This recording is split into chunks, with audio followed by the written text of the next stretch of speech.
Só que muitas vezes as pessoas não enxergam quais são as necessidades. Até percebem assim, não me comunico tão bem, não fico tão à vontade, mas não sei o que eu posso melhorar.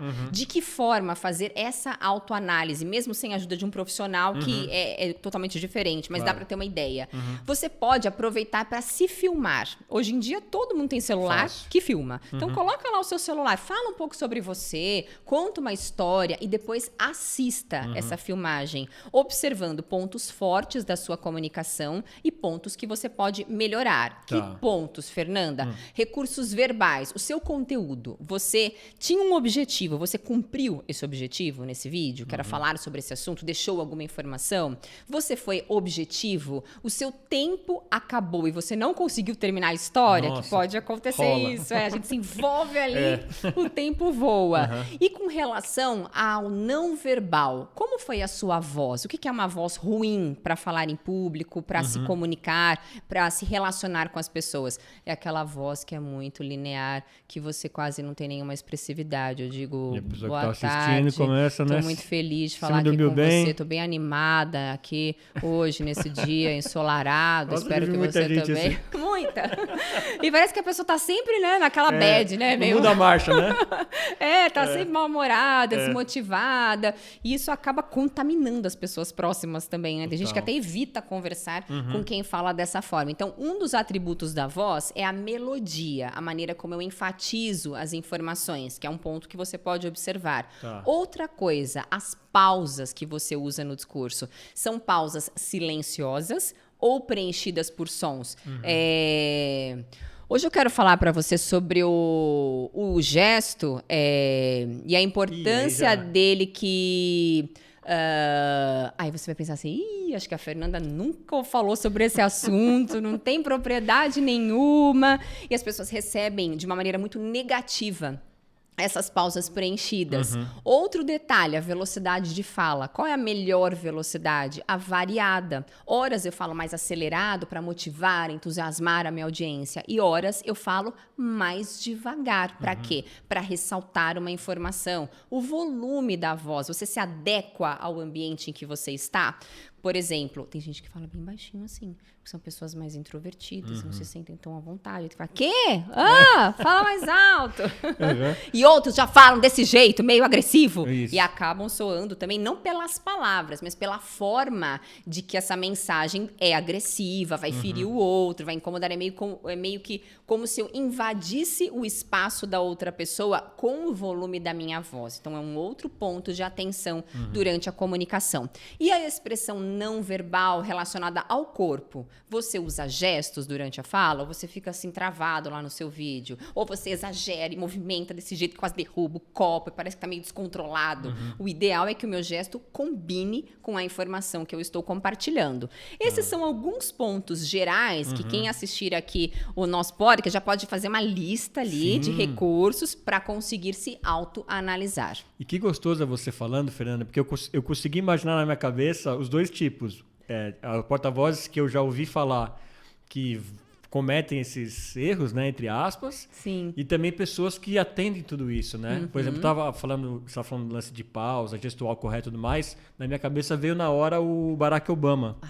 Né? Como ele coloca bem, como ele faz aquela pausa e dá uma olhadinha pro lado, continua falando, né? Grande referência, tanto o Barack quanto a Michelle. Michelle também, ótima. O casal da comunicação. Elas são muito referências, incríveis, muitos exemplos, né? Sim, no storytelling, na contação de história, na estratégia para falar, nas pausas. E a pausa é tão poderosa, Fernando, que a pausa traz autoridade num assunto, traz autoridade para você falar sobre o assunto. E parece que a audiência, quando faz a pausa, tá pedindo, quero mais, quero ouvir mais. E as pessoas engatam e pensam assim, não, porque se eu parar pra fazer pausa, é melhor eu falar tudo, porque de repente ele vai parar de prestar atenção em mim, então eu vou juntando um assunto no outro, as pessoas vão ficando até nervosas, você não para nem pra respirar, daqui a pouco só falta ela falar assim, gol!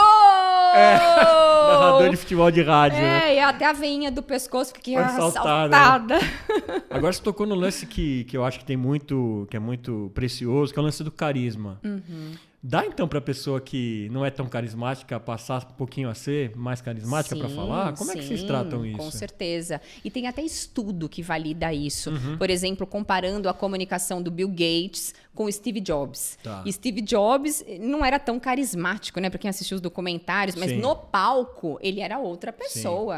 Tanto que faziam filas e filas ali para assistir a apresentação dos produtos da Apple. E o Bill Gates, mais racional, mais seco, mais frio nas apresentações. Uma série de atributos que eu posso incluir na minha comunicação, recursos, para ter mais carisma. É claro que tem que ser genuíno. Se você não é uma pessoa, por exemplo, bem-humorada, otimista, dificilmente você vai conseguir ter uma comunicação agradável. Então, assim, vai muito além da forma de expor as ideias. Tá. Agora, se você percebe que consegue trazer leveza nas palavras, você pode trazer isso na forma de apresentá-las também.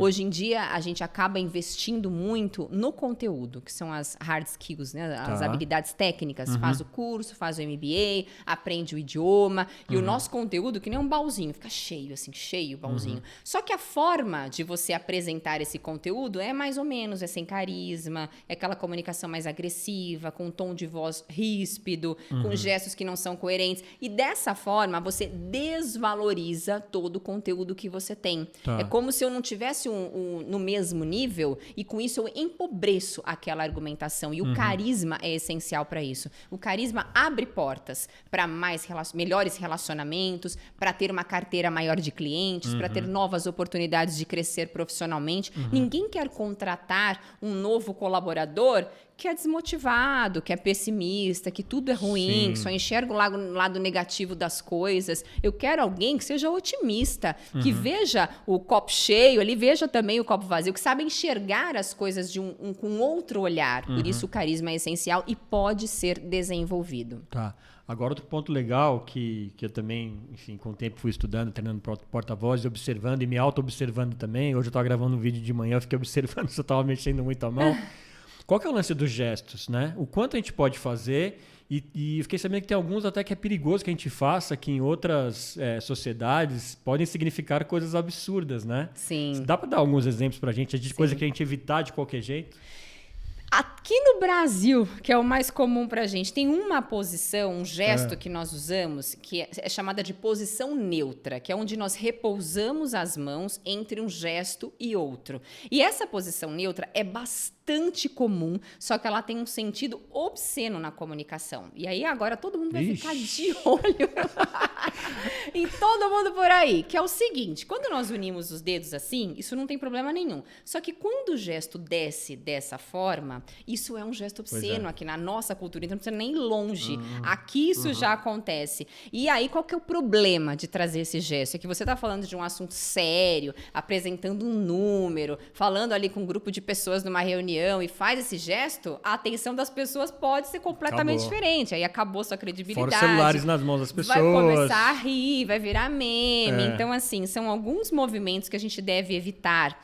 Outros que são muito cuidadosos, e aí depende muito de cultura para cultura. Se você trabalha numa empresa que é chinesa, vai ter uma série de gestos que eu tenho que tomar cuidado, porque na China é diferente. No Japão, a mesma coisa. Estados Unidos, a mesma coisa. É saber, até entender de onde é essa empresa, qual que é a cultura, para assim eu adaptar a minha linguagem. E sempre lembrando que o menos é mais. É melhor menos movimentações que sejam objetivas, que sejam harmoniosas com o assunto, do que movimentações exageradas. Tá. E mão no bolso, mão para trás. Isso é muito da oratória antiga, né? Aquela, se você fizer isso, acabou sua apresentação. Se coçar o nariz, coçar a orelha, tá mentindo, sabe? Tá controlando a coceira assim, né? Com a própria cara. É ter bom senso. Você não vai, por exemplo, numa apresentação de resultado e você fazer em pé essa apresentação numa sala de reunião. Se você ficar o tempo todo com a mão no bolso, dá uma impressão assim, que desleixo, que descaso, parece que não tá nem aí com o que está apresentando. Se for em um momento que você colocou a mão no bolso, prestando atenção numa pergunta, num questionamento que foi feito, não tem problema. É saber também ter bom senso do que faz sentido e do que não faz sentido, sempre com parcimônia. O menos é mais.